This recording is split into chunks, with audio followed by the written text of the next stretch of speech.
Todo mundo que está aqui sonha em ser prefeito. Só tem um que não sonha, sou eu.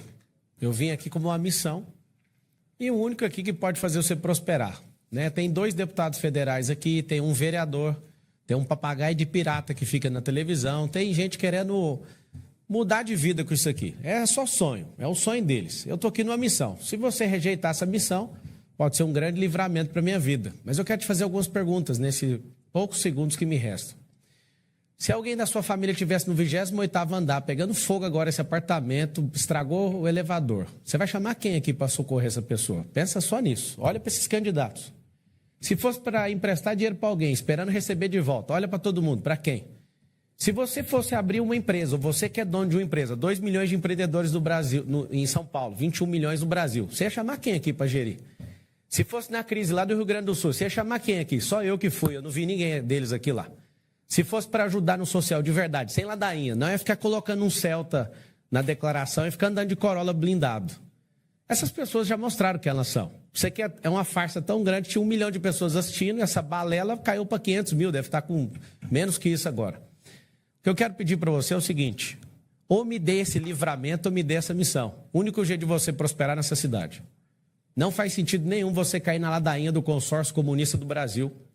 Eu quero agradecer. Eu estava em Elipa ontem, em Heliópolis, e a gente dominou aquilo ali. Nós não vamos cair mais nessa conversa da esquerda. Eu só estou aqui porque o Boulos ia ganhar a eleição do Bananinha, que ele é fraco. E eu faço uma promessa de campanha para vocês. Ele vai para a cadeia, porque aqui no estado seguraram ele. Candidato, ele vai... Você não interrompeu o Datena quando ele estava falando. Você não interrompeu, você me dá advertência no final. E eu quero falar para você o seguinte. Vamos colocar ele na cadeia. Você não interrompeu o Datena de me xingar de tudo. Corta o microfone, por favor. Sim? Corta o microfone. Desculpa, candidato. O senhor assinou regras. Se o senhor... Desculpa, candidato. Desculpa, candidato. Se o senhor se esquece, as regras estão aqui que o senhor assinou. Então, por favor, eu posso interrompê-lo. O senhor está sendo advertido. O senhor... aparentemente está aproveitando o último instante do debate para baixar o nível. Então, por favor, peço a colaboração, vamos retomar na boa. O senhor não tem mais 40 segundos. O senhor não tem 35 como está ali, o senhor tem 40 segundos, por favor. Eu interrompi sim. Eu não vou discutir com o senhor, por favor, as regras estão aqui, eu posso interromper o senhor, desculpe. As regras estão aqui e o senhor assinou. O senhor assinou, respeita, por favor. Ok. O senhor está sendo advertido e o senhor está liberado, por favor. Nós vamos rodar. Eu interrompi ele não aos 35, o relógio parou aos 35. Eu o interrompi aos 40 segundos. Por favor, o senhor tem os 40 segundos. Nós vamos prender o prefeito por envolvimento com um problema de creche. Isso não é da ofensa, você tem que ouvir. Ele não gosta de crítica. Vai deixar assim não, nós vamos prender a Polícia Federal. O senhor está sendo advertido pela segunda vez. O que o senhor falou está aqui, está dito de novo. Se o senhor falar de novo, o senhor vai ser retirado. Mesmo faltando 30 segundos. O senhor está sendo advertido pela segunda vez. Na terceira vez, o senhor sai. Espero que o senhor tenha a hombridade e, se for fazer a mesma coisa, fazer já para que o senhor possa sair. Não vai deixar para o último segundo, não, de forma... Não, eu não estou nada. É que está muito clara a atitude do senhor. Por favor, foi tudo tão bom, foi tudo muito legal. Agora, nas considerações finais, o senhor está querendo entornar o caldo. Por favor, candidato. É apenas uma questão de respeito às regras que o senhor assinou. Por favor, candidato. O tempo está rodando.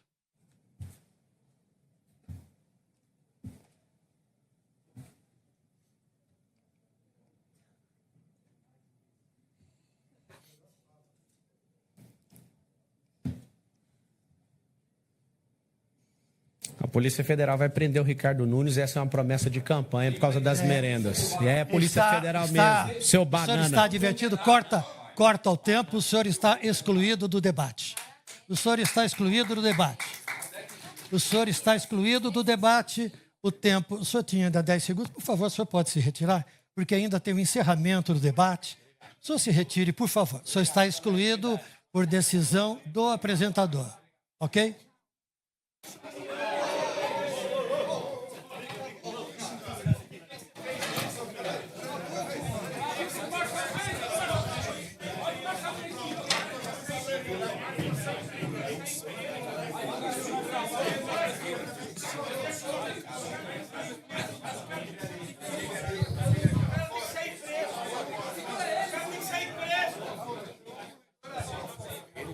Uma reciclagem com todos os homens. Nós vamos treinar os homens da escola pública, no trabalho, em todos os lugares, para eles aprenderem a respeitar as mulheres, a não ter casos abafados de assédio sexual, a não ter casos, inclusive impedindo pessoas de concorrer a cargo público. Se essas pessoas, elas tiverem de fato.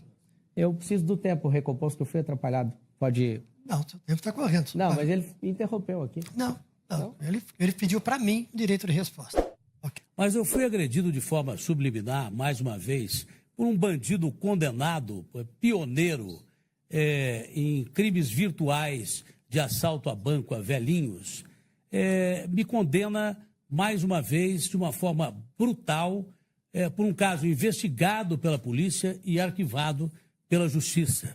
E vou abrir meu coração, mais uma vez, sobre um caso da minha família. Quando eu trabalhava aqui em São Paulo, no Cidade Alerta, a minha mulher foi atacada por um estuprador lá em Ribeirão Preto. Quase foi arrastada para dentro do carro e foi parar no hospital, onde sofreu terrivelmente. E da boca suja desse bandido condenado, eu sou obrigado a ouvir barbáries. Eu não posso aceitar.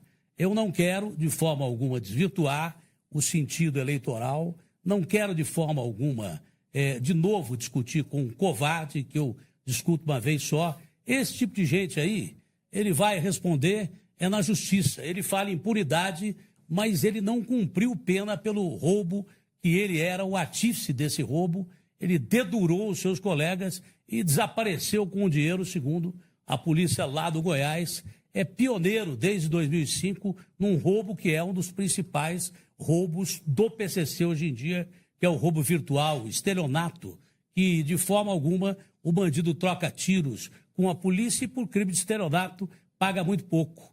E esse cidadão aqui foi um dos pioneiros desse tipo de roubo e quer atacar a honra das pessoas. Não dá para aguentar. A gente vai transformar a cidade de São Paulo na escola olímpica.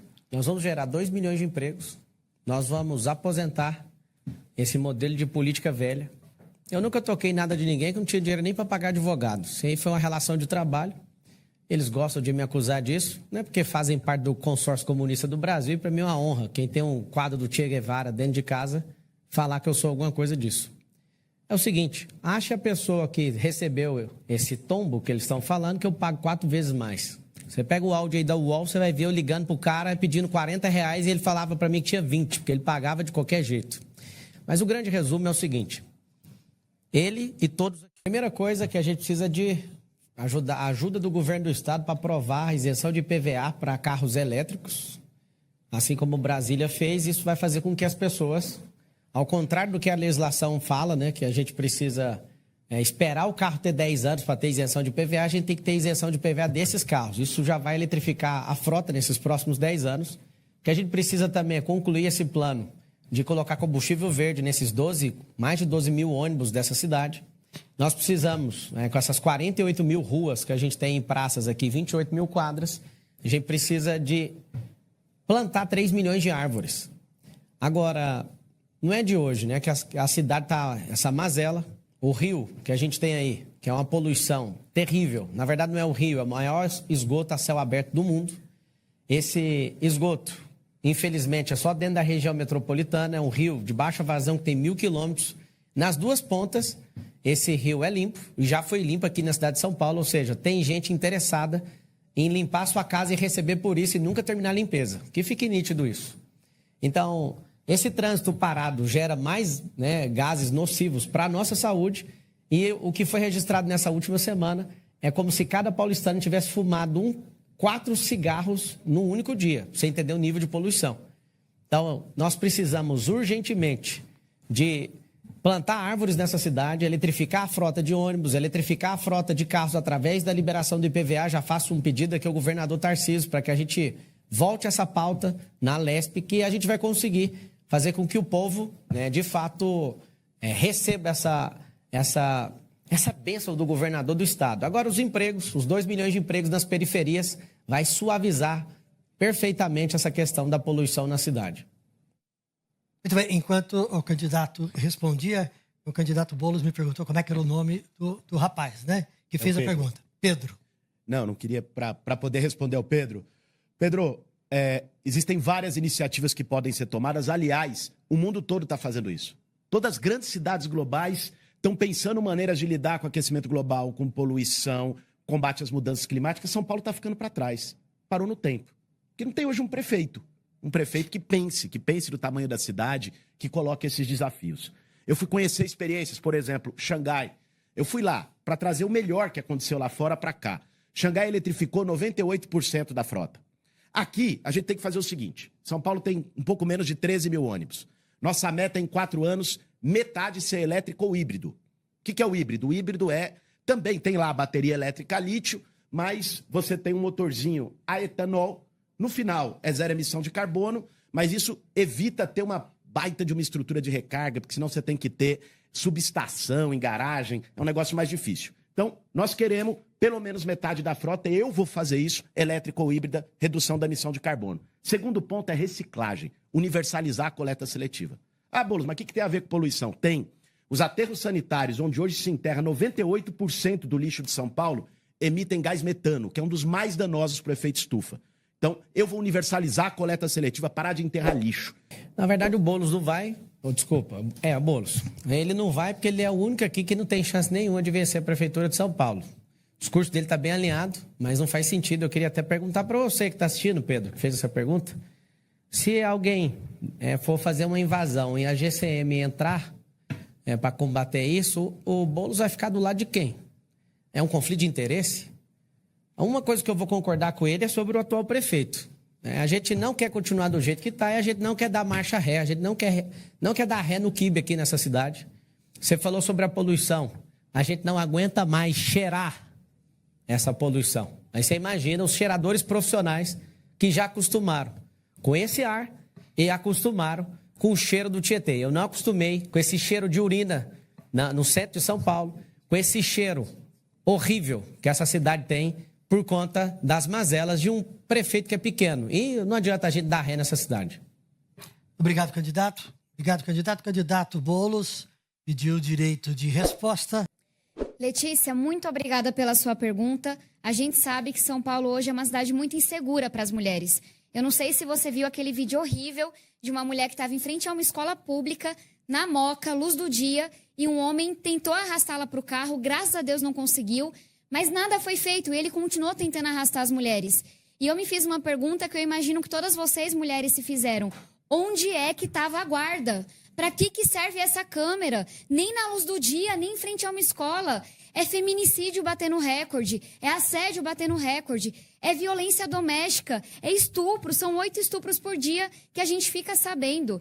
Eu já falei aqui mais cedo, o crime sempre acontece no mesmo lugar. São essas áreas que tem que ter o policiamento reforçado, que tem que ter a iluminação top, forte. É a gente cuidar do matagal, da zeladoria. A cidade está muito insegura para as mulheres. E aquela mulher que sofre violência em casa, é a gente saber que a violência física começa com uma violência psicológica. Nós precisamos de apoio psicológico. A população como um toda está adoecendo. Esse é um tema que é muito caro para mim, porque quando eu era adolescente eu perdi meu pai para a bipolaridade, para as drogas, porque a gente não consegue falar sem tabu sobre saúde mental. Então é por isso que eu vou ampliar o serviço para as mulheres que sofreram uma violência, de apoio psicológico, de renda, de moradia, para que elas possam se libertar, mas vou garantir que toda escola pública tenha psicólogo, que todo posto de saúde tenha uma equipe de saúde mental, porque é dando esse cuidado, inclusive para mãe atípica, mães de crianças com TEA, transtorno do espectro autista, mãe de crianças com deficiência, que param tudo na sua vida para ir atrás do diagnóstico, das terapias. A saúde mental dessas mulheres está em frangalhos. E é por isso que eu vou criar o Rampa, que é a rede de apoio à mãe paulistana atípica, porque é uma cidade com a saúde mental em dia, a gente só prospera. Oi, Letícia, eu também fiz direito e a gente aprendeu no direito constitucional que o artigo 144 fala sobre o dever do Estado de nos proteger e o nosso direito de fazer isso. O Estado não está dando conta de fazer isso porque a nossa cidade é muito grande e alguém que está dirigindo é muito pequeno e a gente não pode errar nossa escolha no dia 6 de outubro. O que a gente vai criar? Com tecnologia, a gente vai fazer um aplicativo para todo tipo de agressão. Todo tipo de agressor, ele vai ser detectado nisso. Isso já funciona em algumas nações. E, de fato, se você receber qualquer ameaça, que seja psicológica, que seja agressão, já vai ser cadastrado nisso para a gente mapear, né? Junto com o governo do estado, nas polícias ostensivas, na polícia judiciária, que é a polícia civil, nós vamos mapear esses casos. A gente tem um problema na cidade, a gente tem nas periferias, principalmente, a questão de iluminação, onde esses canalhas agem, e a grande inovação que a gente não tem na gestão pública é que nós vamos propor, eu estou propondo e espero que você vote nisso no 28, uma reciclagem com todos os homens. Nós vamos treinar os homens da escola pública, no trabalho, em todos os lugares, para eles aprenderem a respeitar as mulheres, a não ter casos abafados de assédio sexual, a não ter casos, inclusive impedindo pessoas de concorrer a cargo público. Se essas pessoas, elas tiverem de fato. Eu preciso do tempo recomposto, que eu fui atrapalhado. Pode ir. Não, o tempo está correndo. Não, mas ele interrompeu aqui. Não. Ele pediu para mim o direito de resposta. Ok? Muito obrigado. Maior riqueza. Nós temos ouro, nós temos prata, nós temos nióbio, nós temos água em profusão, que vale muito. Temos a Amazônia Azul, temos a nossa grande Amazônia, o pulmão do mundo. Mas, na realidade, o que o Brasil tem de melhor é você, é gente. E o Brasil sempre foi visto como um país acolhedor, não só na época das migrações, e que ajudaram muito a constituir essa cidade. Quando vieram nordestinos para cá, por exemplo, e com as mãos calejadas ergueram prédios e casas, e a mesma coisa deve funcionar em relação a estrangeiros. A nossa função foi tão importante da história do mundo que nós demos, com Oswaldo Aranha, o passo inicial para a ONU. Nós temos que receber de braços abertos pessoas de todas as etnias, de todos os lugares do mundo, porque o Brasil tem essa formação. O Brasil precisa acolher essas pessoas. Mas a situação do povo brasileiro é muito difícil. Mas sempre há espaço no nosso coração, no coração brasileiro. E se a recíproca, às vezes, não é verdadeira, que fique com ônus quem não aceita. Nós temos que ter todo tipo de política de inclusão. A Prefeitura vai fazer o que puder para participar de forma direta ou indireta, para continuar recebendo pessoas que vêm de fora e sejam muito bem tratadas no nosso país. Essa é a nossa tradição. Eu sou da Atena, você me conhece, eu prometo isso. Todos vocês que são de outras terras são muito bem-vindos aqui em São Paulo. Aqui você não vai ser agredido, aqui a gente não vai perder a inteligência emocional a tratar vocês, porque vocês fazem parte da família, nós somos um só povo. Assim como a gente ajudou no Rio Grande do Sul, mostrando que a diferença que a gente tem como povo é nenhuma, nós somos um só povo. A primeira coisa que eu quero te falar é que esses 2 milhões de empregos que nós vamos gerar já é a principal garantia que você é bem-vindo e vai ter emprego para você. Quem hoje mora em casa de lata, em casa de madeira, essa é uma promessa pessoal que eu estou fazendo olhando nos seus olhos. Até o final desse mandato, de 1.460 dias, você não vai mais estar morando nessa condição. No Beira Rio, uma favela que eu tive, uma senhora falou para mim que ninguém suporta aquele frio que parece IML. E eu guardei aquilo e prometi isso para ela. E dependendo do resultado da eleição, eu vou resolver isso aí. Eu quero que você saiba que vocês que vieram para cá acreditando nessa cidade, essa cidade é sua. E você vai produzir muito, vai desfrutar muito, você vai desenvolver a sua fé, o trabalho, a prosperidade que você carrega. E nós, na Prefeitura de São Paulo, em 2025, vamos estimular com esse aumento de empregabilidade na cidade, que pessoas venham para São Paulo. Aqui essa cidade é a cidade do futuro. Nós vamos nos tornar até 2050 uma nação, a nação mais próspera da Terra, e vocês são muito bem-vindos, porque foram as pessoas de fora que construíram essa grande cidade, essa grande nação. Vote 28 para isso. Olha, polos de trabalho têm que ser criados especificamente para essas pessoas que vêm de fora. Não adianta você acolher e não dar inclusão social, não dar emprego a essas pessoas. A nossa promessa também é de que você não vai receber a agressão falsa de que, por você ser um estrangeiro, há que haver xenofobia. A agressão física é deplorável, mas a agressão mentirosa é pior ainda. Vocês todos são seres humanos como nós fazemos parte de um organismo vivo chamado Terra. No nosso coração haverá espaço total para que vocês ocupem esse espaço de uma forma definitiva, com inclusão social, com trabalho, e não sejam deixados nos aeroportos à espera aí do Deus dará, como aconteceu há pouco tempo em Guarulhos. Nós vamos recebê-los de braços. Muito obrigado, candidato. Muito obrigado, candidato. Peço que voltem ao seu... A primeira coisa que você tem que saber quando você falou da relação com o monumento histórico ser tombado é que custa 7 vezes mais caro do que uma reforma privada. Portanto, os empecilhos que existem na legislação, né, em relação ao tombamento. É nítido que na sua pergunta mostra que a atual gestão ela não conseguiu fazer o que precisa ser feito. De novo, uma gestão que é STEP, uma gestão que o STEP que foi colocado é um STEP que está furado. E, de fato, a gente só pode chamar de prefeito quem foi eleito prefeito. Quem foi eleito vice-prefeito continua eternamente o vice-prefeito. E sabendo que não conseguiu concluir as obras de corredor, de cuidar dos monumentos históricos, aqui fica meu compromisso da gente zelar por essa cidade. Se fosse só os monumentos históricos, a gente daria um desconto para falar que ele não conseguiu olhar essa última coisa. Mas a gente tem um piorar, o maior esgoto a céu aberto do mundo, a maior quantidade de mendigos no hemisfério sul, numa única cidade. A gente tem uma segurança pública inaceitável. A gente tem um caos no trânsito de São Paulo. O que é que a gente tem de bom mesmo? O que a gente tem de bom é o povo. E um povo que está cansado, um povo que já não quer se curvar mais para esses politiqueiros. E você sabe o que é o problema? Esses candidatos estão aqui ganhando 100 milhões de reais à força de vocês. Eles têm compromissos que não vai sobrar dinheiro ano que vem. Então não adianta vir com falácias aqui, não adianta vir com sofismas. Porque no próximo ano, o STEP que está governando a cidade, ele tem compromisso com 12 partidos políticos. E o cargo de vice, que é um STEP, não fazendo uma ofensa à pessoa, mas a qualidade de quem foi colocado no lugar sem um único voto, faz com que a nossa cidade esteja esse caos. Quase todos aqui já tiveram a oportunidade de provar o serviço público. E eu peço essa oportunidade, votando no 28, no dia 6, que é a revolta do povo. 28. Voltando à questão do patrimônio histórico, o que a gente vê hoje na cidade são regras muito complicadas. Por que a gente não pode se inspirar em outras cidades do mundo que conseguiram fazer isso?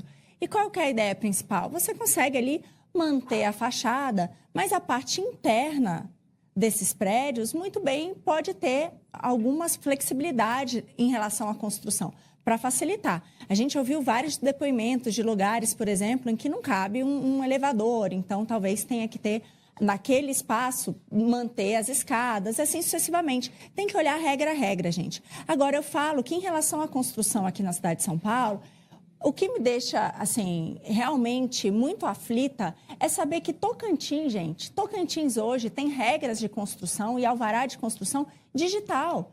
Tudo sai de um dia para outro. Você não tem também essa máfia que a gente sabe que acontece aqui, que você vai lá, o vereador, indica o subprefeito e para conseguir um alvará você tem que ir lá e beijar a mão do subprefeito. Nada disso, você pode entrar numa salinha, entrar numa sala digital, ver quais são as regras do jogo e dizer que vai fazer e fazer um processo muito mais célere. Então, aqui em São Paulo, infelizmente, a gente tem um processo muito complicado, a gente precisa destravar isso também para proteger o patrimônio histórico, mas também para facilitar e baixar o custo de moradia aqui na nossa cidade.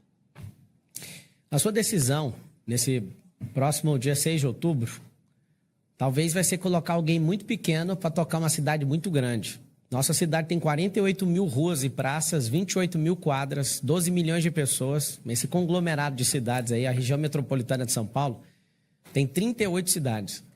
Aí você imagina, você colocar alguém com mentalidade pequena, alguém que já está amarrado até os pés com compromissos com partidos, alguém que já é refém de máfias, de creche, máfia de ônibus. De fato, não é uma ofensa à pessoa, mas a gente sabe que está infiltrado o PCC em tantas áreas dentro dessa prefeitura. É muito simples. Essa de Queiroz mandou um recado para você, que é o eleitor. Políticos e fraldas devem ser trocados pelo mesmo motivo. Eu peço, por favor, não vote no mesmo grupo que está há quase 10 anos aí. Vote 28 no dia 6 e siga no Instagram Pablo Marcal por SP. Obrigado, candidato. Obrigado, candidata. Candidato. A pandemia foi tratada com muita politização, né? Uma guerra de braço. Tanto é que a pergunta que foi feita já foi direcionada para o Bolsonaro, ele não está aqui para responder. Mas eu imagino que ele fez todas as coisas que ele fez tentando acertar e o mundo inteiro perdeu com isso, né? Foram milhares de vidas que foram ceifadas. Geralmente, para quem não entende do assunto e ouve só uma notícia, Para validar uma vacina leva 14 anos. E a gente imunizou um rebanho mundial em poucas semanas. A cidade de São Paulo, né, foi a capital mundial disso, só que teve alguns exageros em demitir funcionários que não quiseram seguir a cartilha, em fazer com que as pessoas, né, fossem oprimidas com esse passaporte sanitário. E eu defendo a saúde, os especialistas, mas a politização que foi feita com esse assunto é nojenta. O que fizeram com esse assunto... Esses dias agora o governo federal deixou vencer 250 milhões de reais em vacina e ninguém fica chocado com isso. O que está acontecendo de fato, né, com a dengue no Brasil, parece que ninguém está preocupado com isso também. O ar dessa cidade deve ter matado aí 80 pessoas, a última vez que eu vi no noticiário. Ninguém também está falando disso. Você imagina, ter o pior ar do mundo. E a grande verdade é que se você não fica indignado, é porque ninguém está noticiando. O que eu defendo é a liberdade. Não pode fazer o que fez com os empresários e com os trabalhadores. Todo mundo perdeu o emprego. Foi um negócio absurdo. E até hoje a gente tem trauma disso. Um trânsito tão violento assim, a gente precisa tratar não só o efeito, mas como a causa. A causa é educação. Sei que parece chato comparar a nossa cidade, o nosso país com outros lugares onde funciona. Nos Estados Unidos, todo mundo para no pare. A gente precisa reciclar as pessoas aqui. Como? Com treinamentos na causa, no ensino público, no ensino privado, inclusive, e, de fato, fazer com que as empresas façam reciclagens, né, com seus colaboradores. Qual que é o motivo, né, dessa violência no trânsito? Essa violência do trânsito é decorrência de não cumprir planos de governo. Por exemplo, alguém aqui falou que ia fazer 44 quilômetros de corredores de ônibus, deve ter feito um pouco mais de 7. Isso gera um estresse no trânsito, todo mundo precisa andar, todo mundo precisa se mover dentro dessa cidade com estresse alto. A gente não tem esse detalhe de cuidar, né, desse treinamento com as pessoas, tanto na causa como no efeito. A impunidade, a certeza de impunidade garante com que as pessoas, né, briguem no trânsito, peguem cadeiras e arremessem candidatos. A certeza de estar numa cidade, num país que é completamente impune, faz com que as pessoas quebrem o retrovisor e acham que está por isso mesmo. Depois o outro fala, já que não vai ser punido, deixa que eu vou punir. Então, a certeza da impunidade, ela realmente tem ajudado a matar pessoas no trânsito, as pessoas têm perdido o controle emocional. E eu proponho, de fato, a gente treinar a nossa cidade na inteligência emocional, socioemocional, para que a gente não tenha esses perigos. Aumentar os corredores de motos, porque os maiores acidentes são com motos e a gente precisa, né, trazer essa paz no trânsito. E pode contar comigo, no dia 6 de outubro vai ser a Revolta do Povo. Você vai digitar 28 na urna. Você que não me segue e quiser acompanhar o que estou falando, sou o único candidato aqui que não usa dinheiro público. É 28. Candidata? Bom, sem dúvida, o maior número de acidentes de trânsito hoje envolve motociclistas. E nós temos algumas propostas. Uma delas é também ampliar as faixas azuis, porque isso ajuda bastante nessa segurança, e também liberar as faixas de ônibus naqueles casos em que a faixa de azul não é possível de ser feita, isso também ajuda nesse sentido. Outro ponto importante para a mobilidade, que também vai evitar acidentes, é a gente rever todas as rotas hoje da cidade que há muito tempo não são revistas. Isso também facilita e ajuda, inclusive, a rever toda a parte de sinalização. E, por fim, gente, um dos problemas graves também da segurança no trânsito são os grandes deslocamentos na cidade. Não é possível as pessoas virem de tão longe para trabalhar. Então, elas saem da periferia e vêm para o centro. Por isso, nós temos a nossa proposta da quebrada com escritura, que é, de fato, dar título de propriedade para as pessoas que moram na periferia, para que elas consigam morar com seu título de propriedade e também trabalhar. Agora, falar é fácil, muito candidato fala. Fazer é mais complicado. O que eu trago aqui para vocês são propostas concretas de quem sabe fazer. Tanto o governo de Minas Gerais, quanto a cidade com a prefeitura melhor avaliada do Brasil de Joinville são de representantes do Novo. E eles conseguiram fazer. Foram aqueles que mais conseguiram regularizar propriedades aqui no Brasil. E é essa a nossa proposta. Candidato? A questão da violência no trânsito passa com a questão da empregabilidade, a questão da educação e essa questão da segurança, que é a questão da impunidade. A minha proposta, que eu acho que é a mais inteligente para o trânsito, é uma proposta que todo mundo deveria lutar, é essa criação de 2 milhões de empregos nas periferias de São Paulo. Hoje, para você ter uma noção, a cidade de São Paulo tem mais de 2 milhões de CNPJs. Para você entender a dimensão, é um emprego a mais por CNPJ, mas a verdade, o que a gente quer é nas 1000 favelas de São Paulo, a gente ter 2.000 empregos novos nessas favelas. O que isso vai fazer? Desafogar o trânsito, diminuir esse estresse que você vive sentindo todos os dias, criar os bolsões de estacionamento nas 10 entradas da cidade de São Paulo, nas 10 rodovias, fazer com o giro de quadra, liberar com sinal vermelho, assim como é nos Estados Unidos. Isso vai fluir de 16% a 22% do trânsito de São Paulo. E aqui, mais uma vez, esses candidatos que estão aqui mandando suas propostas, eles custaram 100 milhões de reais para os cofres públicos. E eu sou 100% contra isso. Vote 20. Entendi. Mas me fala, cara, e esse assim, tu acha que esse tem mais chance ou Essa menos cadeira tá chance de tirando um alguém pouquinho, te tá bater, desconfortável. cara? Essa cadeira tá... É o quê? Porque assim, essa a gente tem umas perguntas, vocês não falam com o outro, né? Tipo, não tem... A gente fala, acabei de falar com o Nunes ali. Chamei ele de tirando isso. tchutchuca do PCC. Vou prender ele ano Só que lembra vem. que aqui é 3 advertências quando começar o debate, né? São Então agora três- pode a regra falar. lá tá Bananinha, aqui. tchutchuca do PCC e vou te colocar na Quando cadeia, começar viu, o debate. Ricardo Nunes? Recebeu o dinheiro da merenda das escolas na sua conta, da sua esposa e da sua filha. E se eu tiver errado, eu te indenizo sem processo judicial. Você vai pra cadeia. Isso tudo que eu Candidato, falo Fala você que a lembra? gente Você quer também conversar tá conosco? desprezando nós, gente. Poxa, até copiou minha camisa, tá me Eu desprezando. penso a camisa. Não, candidato que a gente quer saber, o senhor é Vamos lá. um candidato nativo digital. O senhor é o rei do infoproduto, o senhor conhece o ambiente digital. O senhor está aqui no primeiro debate que é feito por um órgão digital. Muito bom, Com obrigado. regras diferentes. Como é que o senhor vê esse debate? O senhor sente mais facilidade? O senhor analisa bem isso? Pelas Na verdade, regras, vai na ser verdade, é tudo diferente? normal. Eu fico só esperando o que os outros candidatos vão fazer. Eu quebrei uma regra em todos os debates, né, que é provando a alergia do Bolis, que é aquela hora que eu mostro a carteira de trabalho. Foi a única vez que eu quebrei uma regra em todos os debates. Para mim, está tudo certo. Eu chego realmente animado. Nós vamos vencer essa eleição no primeiro turno. Eu estou com Deus e com o povo e se as pessoas entenderem o que eu estou fazendo, vai ser uma revolução na política nacional. Mas o senhor veio para esse debate, então, na mesma linha dos outros, né? Vai depender do comportamento das pessoas, né? Do consórcio comunista do Brasil. Eu estou tranquilo, realmente. O César Filho teve pulso firme ali no SBT. Eu acho que o SBT deu um show, foi o melhor debate até agora. Ali é um lugar onde não se produz jornalismo, jornalismo parcial. Então, pela firmeza do que eles fizeram ali, se vocês tiverem o mesmo nível de firmeza, vai sair do mesmo jeito. Vai depender de vocês e das arapucas aí, né? Que estão sendo armadas. Candidato, vou falar dos evangélicos. Hoje o senhor fez uma live falando para os pastores. Eu gosto muito do pastor Aloysio, o senhor sabe. Pastor Formiga, estava falando com ele hoje. O senhor está fazendo um apelo ao público evangélico de uma forma diferente. O senhor espera adesão desse público evangélico nesse debate? Até no Datafolha, que tem a distorção na pesquisa, eu já lidero esse público já faz tempo. E, na verdade, eu não estava fazendo live. Eu estava com a sala fechada com mais de 10 mil pastores. Eu tive ali 10.300 pastores cadastrados. E eu tô, né, todo mundo sabe pelos meus princípios, pelos meus valores e pelo propósito que eu tenho na política. Ninguém se engana, não adianta ninguém levantar contra.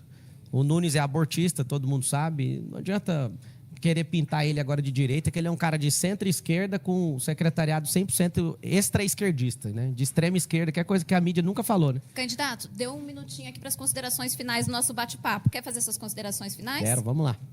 É o seguinte, acho que deve estar faltando em 13 dias para a gente mudar a realidade dessa cidade. Esses candidatos de minha tigela estão recebendo 100 milhões de reais do seu dinheiro, que dá para provocar uma revolução na cidade de São Paulo com 100 milhões de reais. Eles que não entendem de riqueza estão pedindo seu voto. Além de já saírem caro, né, gastando esse dinheiro, eles querem governar 120 bilhões de reais e eles não sabem o que significa 1 milhão. Esses caras já venderam a prefeitura inteira para partidos políticos. O Nunes, que são 12 partidos, vai dar 10 bi para cada um. Se você quer realmente mudar de vida, se você quer prosperar, você vai ter que dar uma chance para o futuro. É a primeira vez que o povo vai governar na cidade de São Paulo e eu faço votos para você, tá? Que você não precise gostar de mim, mas que você perceba meu coração, a minha valentia. Continuo censurado sem rede social, sem dinheiro público, sem apoio de padrinho nenhum, sem bandido de estimação para servir você. Eu estou muito animado. Daqui uns dias a gente vai poder comemorar o dia da revolta do povo no dia 6, é 28, na sua cabeça, no seu coração. A gente vai mudar São Paulo. Seus filhos não vão perecer e a gente vai prosperar como povo.